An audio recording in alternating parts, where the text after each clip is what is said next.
Sir DMK sir உங்களைத்தையும் சொல்கிறோம், ஸ்டாலின் சாருக்கு தான் சொல்லிகிட்டு இருக்கோம். இப்போ என்ன பண்ணுறீங்க நீங்கள் அப்படின்னா, எதுக்காண்டி நம்ம இந்த எலெக்ஷனில் தோற்றோம் ஒன்றும் புரியலை. மண்டையில் ஏறவே மாட்டேங்குது. நிம்மதியாக சாப்பிட முடியல, நிம்மதியாக தூங்க முடியல. இவ்வளோ தூரம் நம்மளை ஒரு சொம்பு அடி வாங்கினா எப்படி இருக்கும்? பித்தளை சொம்பு அடி வாங்கினா நெளிஞ்சு வளைஞ்சு போய் அந்த மாதிரி நம்மளுக்கு அடி கொடுத்துட்டாங்களே இந்த தமிழ்நாட்டு மக்கள். எதனால இந்த தோல்வி அப்படிங்கிறது மாதிரி நீங்கள் கிடந்து புலம்புறீங்க. இதை பார்த்துக்குங்க. இப்போ ஒரு 2 நாளைக்கு முன்னாடி கூட கர்நாடகாவுக்கு போயிருக்கீங்க, ஒரு விழாவுக்காண்டி போயிருக்கீங்க. பார்த்தோம்னா அங்கே வரவேற்கிறதுக்கு ஒரு ஆள் கூட இல்லை. ரொம்ப கஷ்டமான சூழ்நிலைப்பா. என்னத்துக்காண்டி இந்த மாதிரி ஆச்சுன்னு நீங்களும் புலம்புறீங்க. ஆனால் நாங்கள் புலம்பலை. நாங்கள் கரெக்டாக தான் இருக்கோம். நம்ம சரியான ஆளை தேர்ந்தெடுத்துட்டோம் அப்படிங்கிற மாதிரி நிற்கிறோம். இப்போ நீங்கள் என்ன பண்ணுறீங்கன்னா, இந்த ஜெயித்த கட்சிக்காரவ யார்? நம்ம தாவேக்காரவளை சொல்கிறாரு ஸ்டாலின் சார். அவன் எப்படி ஜெயிச்சான்? அவன் பார்த்தோம்னா ரீல்ஸு இன்ஸ்டாகிராம் பார்த்து தான் அவன் ஜெயிச்சிருக்கான். அதனால நம்ம தொண்டர்களே, டிஎம்கே தொண்டர்களே, எல்லாரும் வாங்க, எல்லாரும் ஒன்று கொடுங்க. நான் என்ன செய்யலை, என்ன உங்களுக்கு குறை வச்சேன் இந்த மக்களுக்கு அப்படிங்கிற அலசி ஆராய்ங்க.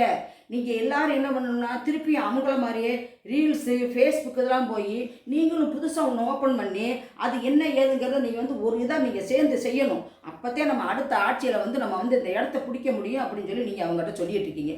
நீ என்னப்பா, நீங்கள் அரசியல் அனுபவம் உள்ளவங்க, கிட்டத்தட்ட 60 ஆண்டு காலம் அரசியலில் இருந்து வந்திருக்கீங்க.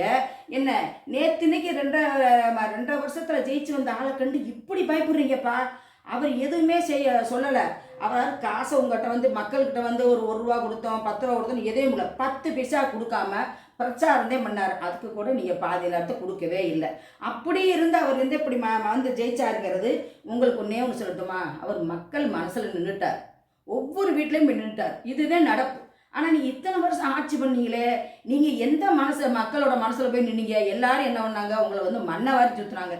தெரியாதனமாக இவனை கொண்டு வந்துட்டோமே, என்ன செய்யுதுன்னு தெரியலையேன்னு எல்லாரும் மண்ணை வாரி தூத்துறாங்க. இதுதான் இப்போ நடப்பு. இதை கூட நீங்கள் புரிஞ்சுக்காம உங்களோட தொண்டர்களை கூப்பிடுறீங்க. நீங்கள் ரீல்ஸில் வாங்க, ஃபேஸ்புக்கில் வாங்க, அதை போட்டு நீங்கள் ஒரு குழுவை ஆரம்பித்து நம்மளும் இதில் ஏதாச்சும் ரெடி பண்ணணும் அப்படின்னு சொல்கிறீங்க. இதை பாருங்கள், இது முட்டாத்தனமான வேலை இல்லையா? பத்தாக்குறைக்கு என்ன சொல்கிறீங்க? போய் அவங்ககிட்ட வாங்கப்பா, என்னோடய தொண்டர்கள், கட்சி தொண்டர்கள் என்ன எல்லாரும் கட்சியில் தோத்தவங்க எல்லாருமே வாங்க, 5 ஸ்டார் ஹோட்டலில் இடம் போடுறேன், சாப்பாடு கொடுக்குறேன், அங்கே உட்காந்து ஒரு மீட்டிங் போடலான்னு வேற நீங்கள் அறிவிச்சிருக்கீங்க. நடக்கிற விஷயமாப்பா? ஒரு இடத்துல நம்ம எந்த இடத்துல தவற விட்டோம் அப்படிங்கிறது அப்படியே அலசி ஆராயிருக்கு. உங்களுக்கு வயசு இல்லையா? இல்லை உங்களுக்கிட்டே அனுபவம் இல்லையா? நீங்கள் நினைக்கலாம், நம்மளுக்கு வாச்சதும் தெரியல, வந்ததும் சரியில்லை அப்படிங்கிற மாதிரி. இதனாலவே என்ன பண்ணார்? நான் கலைஞர் உங்களை முதலமைச்சர் ஆக்காமல் இருந்தார். அவர் இருந்துட்டு மண்டையை போட்டு போனார். அவர் மண்டையை போட்டோன்னா தமிழக மக்கள் சரி கலைஞர் போயிட்டார், உங்களை எடுப்போம் சொல்லிட்டு நாங்கள் உங்களை தேர்ந்தெடுத்து வந்தோம். நீங்கள் தேர்ந்தெடுத்து வந்தவொடனே இந்த இடத்த தக்க வச்சுக்கிட்டீங்களா? இல்லவே இல்லை. வந்தவொடனே என்ன செஞ்சீங்க? கொலை, கொள்ளை, எப்படி சுருட்டுறது, என்னென்ன செய்கிறது, அந்த காசுகளை எப்படி முடக்கி நம்ம வச்சுக்கலாம், இதைத்தான் நீங்கள் உங்களுக்குள்ளே நீங்கள் எடுத்துக்கிட்டீங்க. மக்களுக்கான எந்த இதையுமே நீங்கள் வாரி வழங்கலை. நீங்கள் வள்ளல் பரம்பரையே இல்லைப்பா.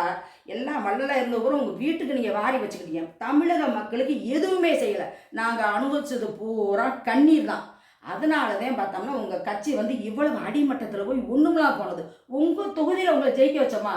இதை நீங்கள் உணர வேணாமா? இதுக்கு போய் எதுக்கு ரீல்ஸை போய் பாருங்கள், ஃபேஸ்புக்கை பாருங்கன்னு வெட்டித்தனம் எது செலவழிச்சிருக்கீங்க? காசு இருக்கிற அதிகாரத்தில் இன்னும் நீங்கள் இறங்கி போய் என்ன செய்யலாம், வந்திருக்கவனை எப்படி அவனை 6 மாதத்தில் விரட்டுவோமா, 3 மாதத்தில் விரட்டுவோமா, அடுத்த நாடாளுமன்ற சட்டசபையில் நாடாளுமன்ற தேர்தலில் என்ன செய்யலாம் அப்படிங்கிற மாதிரி யோசனை பண்ணிருக்கீங்க. நாடாளுமன்ற தேர்தல் ஒன்று வந்துச்சுன்னு வச்சுங்களேன், ரொம்ப கேவலமாக போயிரும்ப்பா.